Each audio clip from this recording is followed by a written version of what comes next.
सबको ज्ञात है, लेकिन उस वजह से कहीं ना कहीं बाकी जो और हिंदी भाषी प्रदेश है वहां पर इस प्रकार की बातें हो रही है कि ठीक है, अगर वहां पर उत्तर भारतीय या हिंदी भाषी लोगों को परेशान किया जा रहा है तो बाकी प्रदेशों में मराठियों को भी परेशान किया जा सकता है।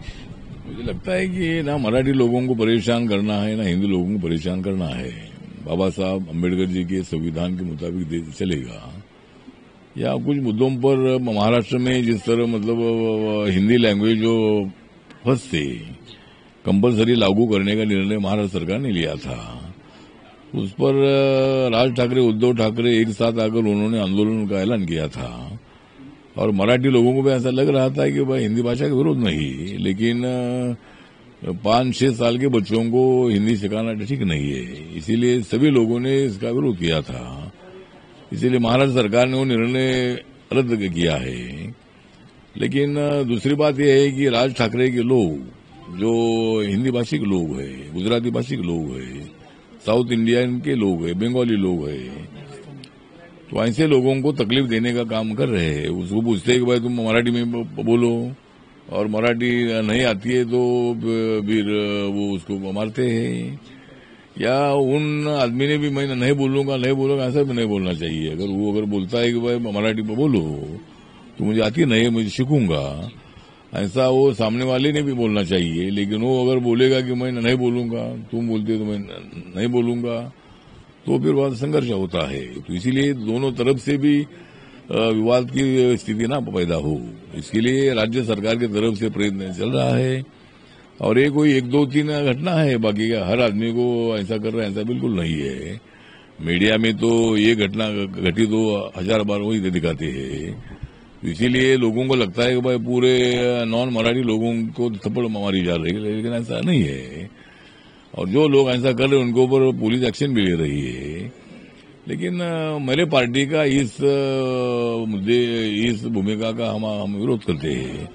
राज ठाकरे के जो लोग जिस तरह थप्पड़ मारने का काम कर रहे हैं, ये बात अच्छी नहीं है। उन्होंने इसी तरह का उनको मराठी सीखो ये बोलना यहाँ तक ठीक है, लेकिन मराठी आती नहीं तो फिर थप्पड़ मारना ये अच्छी बात नहीं है। तो बाहर भी हमारे मराठी लोग, दिल्ली में 4 लोग रहते हैं, राजस्थान में लोग हमारे रहते हैं, राज्य में लोग रहते हैं, तो वहां भी मराठी लोगों को तकलीफ हो सकती है। लेकिन ऐसा तकलीफ उनको भी नहीं होनी चाहिए, इसीलिए ये ध्यान में राज ठाकरे लोगों ने रखना चाहिए। एक छोटा सा सवाल यह है कि एक बॉलीवुड फिल्म इंडस्ट्री है वो हिंदी पे ही बेस्ड है, तो क्या राज ठाकरे ये भूल गए कि पूरा जो मुंबई की एक आर्थिकी जो है कहीं ना कहीं वो बॉलीवुड पे भी टिकी और वो हिंदी है? नहीं, ठीक है ना, बॉलीवुड तो हिंदी में भी है, बॉलीवुड में मराठी भी है, उसमें कोई दिक्कत नहीं। भोजपुरी की फिल्में आती है, साउथ इंडिया की फिल्में साउथ में आती है, तो फिल्में तो और भाषा में आती है। तो हिंदी का कोई अनादर करने का विषय नहीं, हिंदी तो हमारी राष्ट्रभाषा ही है। लेकिन वो जो भी मतलब दादागिरी चल रही है, बात अच्छी नहीं है। अंडरस्टैंडिंग से कुछ बातें हो सकती है, लेकिन दादागिरी करना ठीक नहीं है। राजस्थान में आपके पार्टी के विस्तार पे, बस एक आखिरी, राजस्थान में आपके पार्टी के विस्तार पे क्या भूमिका? अभी हमारी पार्टी का विस्तार नहीं हो रहा है। जितने अच्छे कार्यकर्ता आने चाहिए वो नहीं आ रहे, आते ही जाते हैं। जहां तक मजबूत नेतृत्व तो हमको मिलेगा नहीं, तब तक यहाँ पार्टी बढ़ेगी नहीं। आज तो राधा मोहन सैनी जी माली कम्युनिटी के है, उसके नेतृत्व में हमारी पार्टी चल रही है, उनकी कोशिशें जारी है। लेकिन जहां तक ताकतवर पार्टी के रूप में खड़ा होना चाहिए वैसा नहीं हो पा रहा है। हमारी कोशिश है भविष्य में रिपब्लिकन पार्टी में अच्छे लोग आएंगे, सभी जाति धर्म के लोगों को हम लेंगे और पार्टी यहाँ मजबूत करेंगे, ऐसा हमारा प्रयत्न रहेगा। चलो, ये थे हमारे साथ रामदास अठावले जी। और जिस प्रकार से इन्होंने, सबसे पहले अगर हम बात करें हिंदी मराठी विवाद की, अगर जहां तक बात है तो सबसे बड़ी बात है अठावले जी का साफ तौर पर यह कहना है कि इस प्रकार का कोई विवाद नहीं होना चाहिए, और अगर कोई इस तरह का विवाद कर रहा है तो वो गलत है।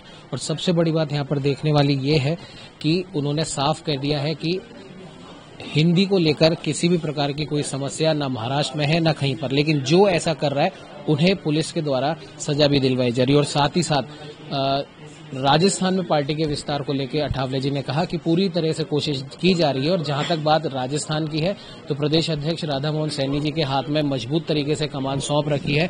उनसे भी हम बात करेंगे। राधा मोहन जी, जिस प्रकार से अठावले जी ने कहा कि पार्टी का विस्तार एक कह सकते हैं कि बहुत ज्यादा जरूरी है, हर जगह जरूरी है, राजस्थान में क्योंकि बागडोर आपके हाथ में है, तो उसको लेकर आगे जाकर क्या हम देख सकते हैं कि पार्टी किस प्रकार से अपना हम कह सकते हैं प्रचार प्रसार करेगी, इसके अंदर और ज्यादा लोगों को जोड़ेगी? राजस्थान में हमारे हर जिले के अंदर कार्यकारिणी है और हम उनको ये हिदायत देंगे कि वो ज़्यादा से ज़्यादा अच्छे लोगों को जोड़कर और पार्टी का विस्तार करें। ऐसा जैसे सामाजिक न्याय अधिकारिता विभाग है अठावले जी के पास में, और सामाजिक न्याय अधिकारिता हर छोटे बड़े हर धर्म के हर जाति के लोगों से कहीं ना कहीं जुड़ा हुआ विषय है, उसे लेकर भी आप क्या कुछ कहना चाहेंगे? हम हर जाति धर्म के लोगों को, युवाओं को विशेषकर जो लोग बेरोजगार हैं उनको रोजगार दिलाने का कार्य करेंगे और उनको सशक्त करके ही हम पार्टी को आगे बढ़ाएंगे। इधर हमारे साथ राजस्थान में प्रदेश अध्यक्ष राधा मोहन सैनी जी, और जिस प्रकार से इन्होंने कहा कि अठावले जी भी चाहते हैं कि राजस्थान में पार्टी का विस्तार हो और राधा मोहन जी भी कहीं ना कहीं पूरी कोशिश कर रहे हैं, और जैसा इन्होंने कहा कि राजस्थान के लगभग हर जिले में इनकी पार्टी विस्तार कर रही है और भी अच्छे लोग इस पार्टी में जुड़े, ये इनका आह्वान है।